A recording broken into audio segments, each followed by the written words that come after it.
नमस्कार, आप देख रहे हैं मनी 9 और आज हम बात करने वाले हैं रियल एस्टेट सेक्टर में चल रही गतिविधियों की और वो है आईपीओ को लेकर।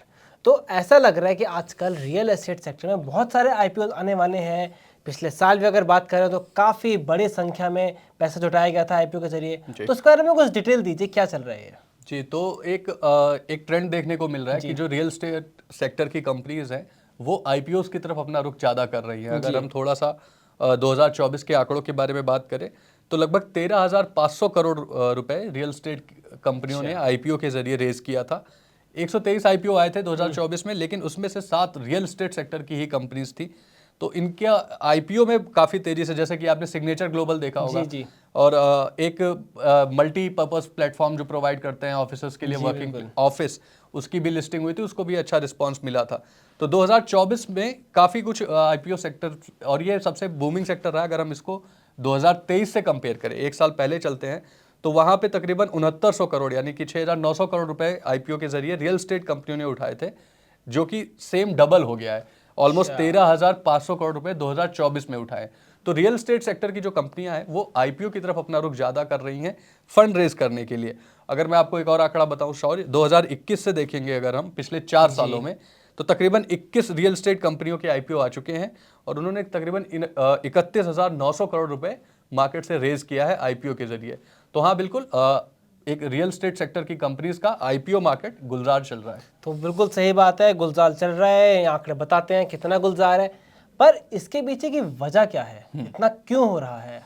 देखो, हमें जो ये शिफ्ट देखने को मिल रहा है जी कि रियल एस्टेट सेक्टर की काफ़ी कंपनीज आईपीओ का रुख अपना रही हैं, जी इसके पीछे कई अहम कारण है। पहला तो हाउसिंग सेक्टर में हाई डिमांड है। जी हम देख रहे हैं रेजिडेंशियल, कमर्शियल, यहाँ तक कि रिटेल सेक्टर में भी जो घर हैं, जो रियल एस्टेट प्रॉपर्टीज़ हैं, उनको लेके डिमांड काफ़ी ज़्यादा हाई है। जी अभी आपने एक और डेटा भी देखा होगा कि लग्जरी हाउस 59 लग्जरी हाउसेस बिके हैं, और वो बिके हैं 4,700 करोड़ में इंडिया में। मतलब जो टॉप मेट्रो सिटीज़ हैं, दिल्ली, एनसीआर, मुंबई, पुणे, इन सब की अगर बात करें तो रियल एस्टेट मार्केट जो है वो इस समय अपने पीक पर चल रही है। डिमांड काफ़ी अच्छी है और लोग अपने घर में काफ़ी पैसा खर्च कर रहे हैं। तो पहला तो एक ये रीज़न है जिसकी वजह से रियल एस्टेट की कंपनियां भी आईपीओ में आ रही हैं और इनके आईपीओ को अच्छा रिस्पांस भी मिल रहा है। इसके साथ ही अगर हम देखें तो पिछले कुछ सालों में रियल एस्टेट सेक्टर स्टैब्लिश हुआ है, ऑर्गेनाइज हुआ है, व्यवस्थित हुआ है। पहले अगर आप शौर्य ध्यान दोगे तो लोकल ब्रोकर्स के थ्रू लोग जी जाते थे घर खरीदने, लेकिन अब हमारा भरोसा कंपनीज पे बढ़ा है जो रियल एस्टेट सेक्टर में एक बड़ा नाम है। गॉड सिटी जैसे हो गया, जी स्मार्ट वर्क्स, इन सब जगहों पे ही लोग जाते हैं और इनके जरिए ही घर खरीदते हैं। तो ये जो बाइंग में शिफ्ट हमें देखने को मिला है रियल एस्टेट सेक्टर में, ब्रोकर्स की जगह कंपनीज की तरफ जो लोग घर खरीदने के लिए जा रहे हैं आम लोग, इसकी वजह से इनको फंड की भी जरूरत पड़ रही है और ये अपना नाम स्टैब्लिश करने के लिए, जी क्योंकि जब तक कोई कंपनी लिस्ट हो जाती है तो एक भरोसा भी आ जाता है कि ये रियल एस्टेट की अच्छी जी कंपनी है, बिल्कुल। इनके प्रोजेक्ट्स नहीं फंसेंगे। जो नॉर्मली हमें देखने को मिलता है अक्सर ही कि खरीद लिया और उसकी इन्हें प्रोजेक्ट मिल ही नहीं रहे हैं। तो इन सब रीजंस की वजह से कंपनियां जो है आईपीओ पर अपना दांव खेल रही हैं। तो फिर अब ये बताइए, जैसे सिंपल सी बात है, डिमांड बढ़ रही है और फॉर्मलाइजेशन हो रहा है, तो ट्रेंड्स जो है वो अच्छे नजर आ रहे हैं। पर जो पूरी थीम है रियल एस्टेट की, वो इतनी पसंद क्यों की जा रही है आजकल? अब अगर आप देखोगे तो रियल एस्टेट अपने में ही बहुत ही डाइवर्सिफाइड थीम है। यहाँ पे आपके पास रीट्स हैं, हाउसिंग फिनांस की कंपनीज हैं, जी कुछ ऐसे हैं जो ऑफिशियल स्पेसेस प्रोवाइड कराती हैं, को वर्किंग स्पेसेस प्रोवाइड कराती हैं। तो एक बहुत ही डाइवर्सिफाइड थीम मिलती है इन्वेस्टर्स को।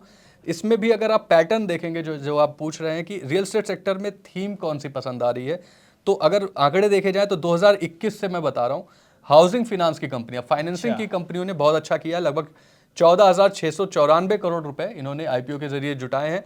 46% जो टोटल कंपनियों ने फंड रेज किया है उसमें हाउसिंग फिनांस का ही रहा है। दूसरे नंबर पर रहा है रीट्स, okay real estate investment trust. इन्होंने 7,000 करोड़ रुपए जुटाए हैं।